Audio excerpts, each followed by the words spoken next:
Magandang hapon po, mayroon tayong yung DIY na flasher. Kasi wala na po itong signal at saka hazard itong pusod sa pad. Ito po yung original niya na flasher relay. So wala pong ganito, so convert lang tayo. Ito ang gagamitin ko, 4 na relay at 3 flasher relay. Yan. So ito yung lever switch niya. Ito. Naka-ground switch na po to. Ito. Pinairingan ko yung sa hazard niya. Ito yung wiring niya sa hazard. Pipix ko yan mamaya. Yan dito. Ito yon. Kasi ground switching yung gagamitin ko. Meron akong mga video sa pinagkaiba ng ground switching at saka live switching sa bus relay. Kahit ano yun na connection. Pwede sa mini driving, sa lighting, sa horn. Pwede yon yung live switching at saka ground switching. So, ang gagamitin ko dito, ground switching kasi naka-ground switching yung lever switch niya ito. So, tatanggalin ko na yung socket niya sa flasher.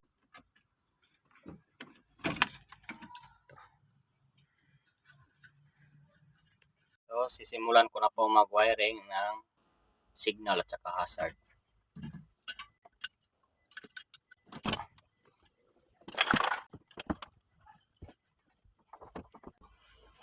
So, ang una nating hanapin ay yung live.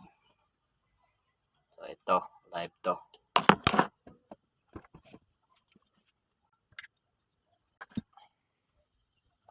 So, kabit na natin itong wire.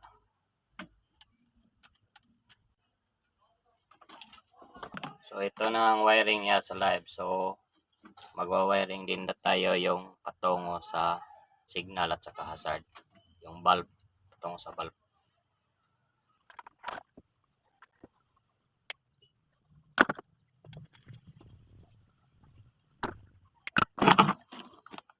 So, yung color code niya sa papunta sa lighting, sa signal at saka hazard ay green, dotted, black. Green, buo siya green tapos mayroong guhit na black, dotted black. Yung isa pure green. So, wiring na natin.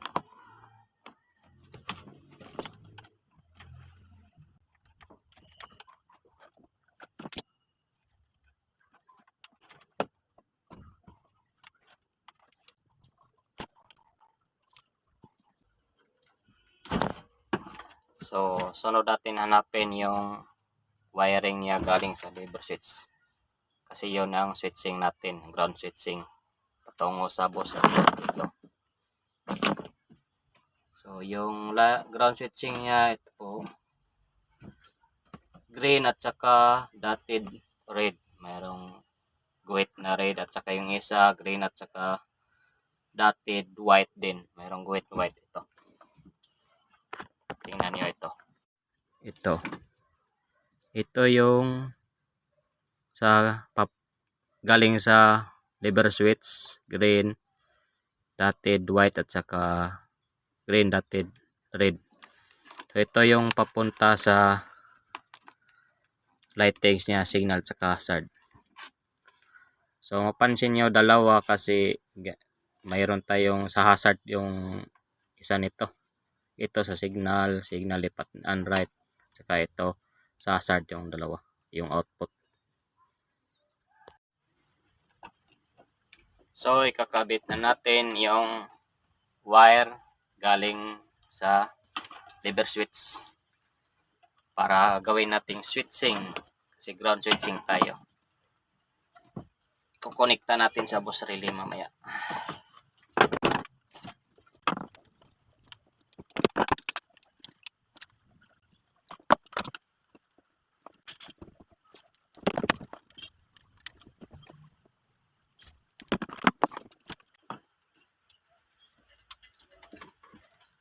So, i-harness na po natin. Babalutin na natin yung wiring niya.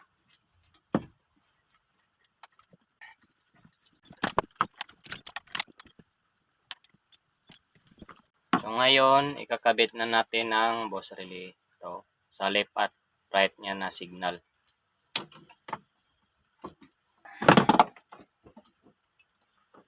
Ito yung supply niya. Live.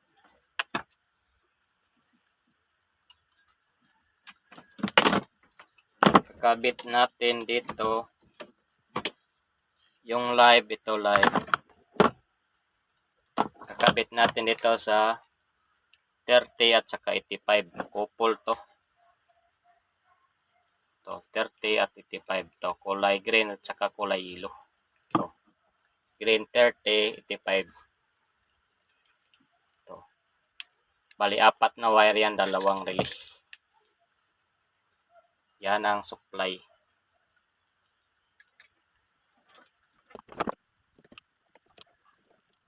Pag nag-splicing kayo ng wire, ganito lang para hindi para plain lang yung pag-tape ninyo.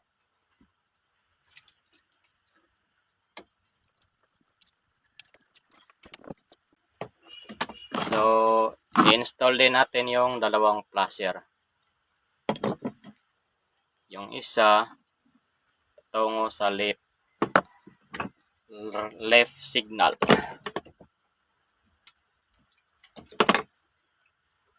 Dito sa load side sa flasher relay. Load side sa flasher relay patungo sa lightings, yung sa signal. Sa tail light, saka sa side niya signal. Yan, ganyan lang pag-splice ng wiring para malinis.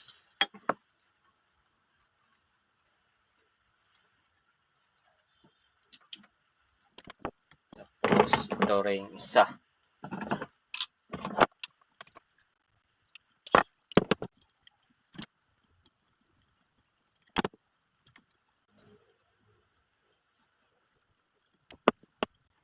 So yung output,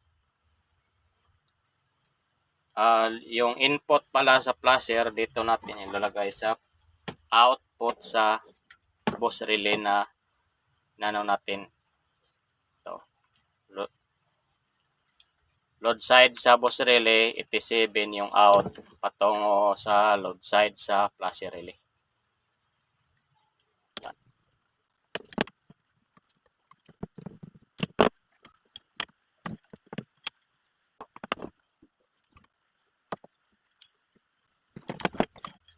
So, tapos na yung switching na lang yung galing sa lever switch dito. Yung ito yung winiring natin kanina. Yung green dotted pula at saka green dotted white. So, 86 sa bus relay, kulay itim. Ito, switching niya. Round switching kasi tayo eh. So, ito lang ginamit natin para madali lang. Kunti lang yung wiring kasi pag live switching, marami pang wiring ang natin gagamitin.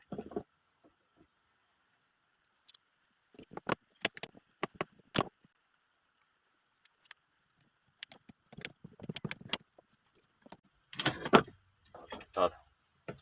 Yung kulay blue nga pala sa bus relay, output pa rin to. 87 pa rin yung number nito.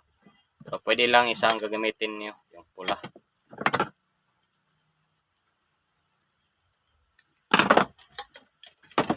Testing natin yung signal niya, left at saka right. Testing natin yung left at saka right. Yan. Signal pa lang to, left at saka right.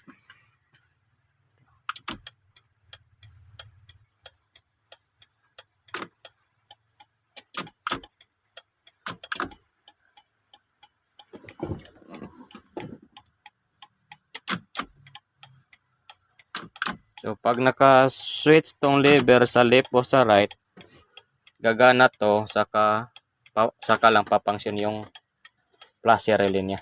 Ito. Yan. Yung hazard naman ang iwawiring natin. So, live. Itong live patungo sa line side sa flasher.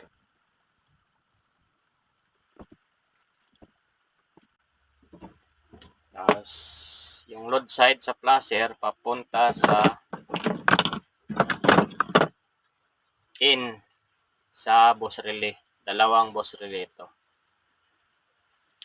Ganon pa rin, apat pa rin to na wiring. Ito natin i-splice yung load side sa plus relay. Splice natin.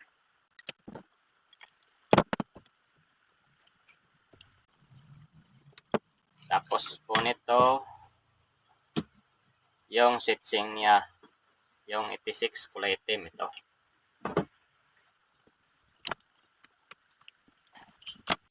Dito natin i-splice sa yung galing sa lever niya dito, dito. Lever niya ito sa hazard. Yan yung wiring niya dito.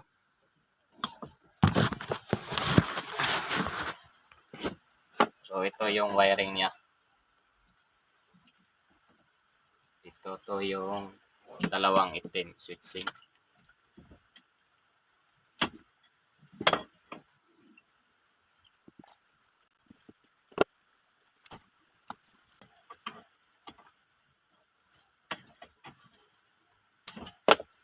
Tapos yung 87 niya out, doon natin i-splice sa out din papunta sa signal na bulb ito. Yung pansin niyo kanina yung dalawang wiring nilagay ko.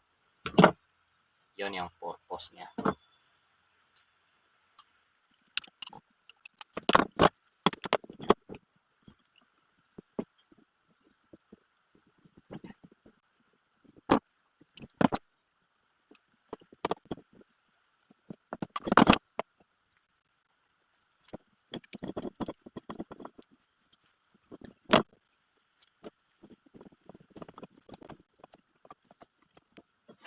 Yan, tapos na po yung sa hazard niya. Testing na po tayo. Ito na yung na-wiring natin yung hazard niya. So, dalawang boss relay at saka isang flash relay. Ito yung sa signal niya. Pares to, dalawang boss relay at saka dalawang flash relay. Ito. Yan, signal right. Ito left. Saka ito naman yung hazard. Yan. Yan po. Signal. Yan, sa signal. Dalawang flash relay, boss relay. So, sa signal right, isang boss relay at saka isang flash relay. Sa left side din, isang boss relay at saka isang flash relay. Sa hazard, ginawa ko isang flash at saka dalawang boss relay. Testing ko.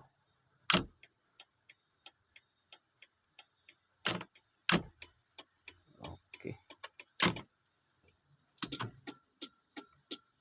Okay, so yan.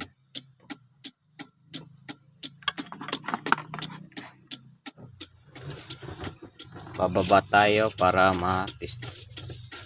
Maano natin kung okay yung lighting sa ibaba.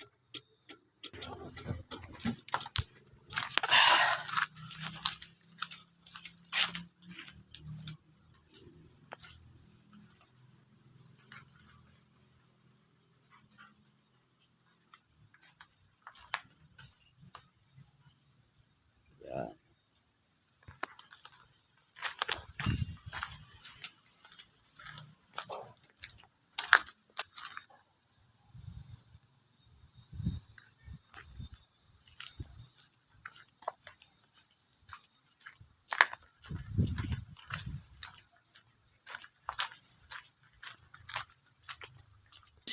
Yung signal na naman yung testingan natin. Subukan natin. Yan.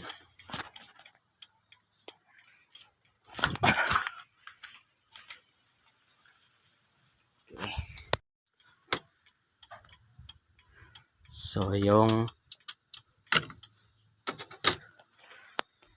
kaliwa na naman. Yan, yung kaliwa. Kanina kanan yan, ito kaliwa naman. Testing natin. So, yan. Okay siya. Wala dyan, wala. Yan.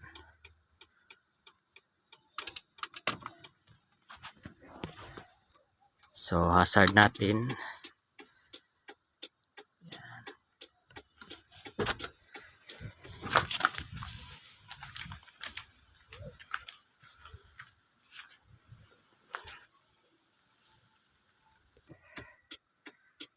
Yan, goods na goods yan. Yan yung wiring niya.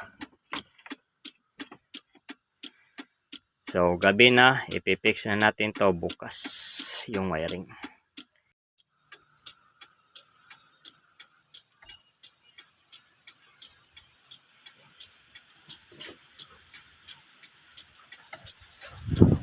Sana ay nakatulong po ito sa inyo. Maraming salamat. Conversion lang po ito kasi wala pong available na flasher.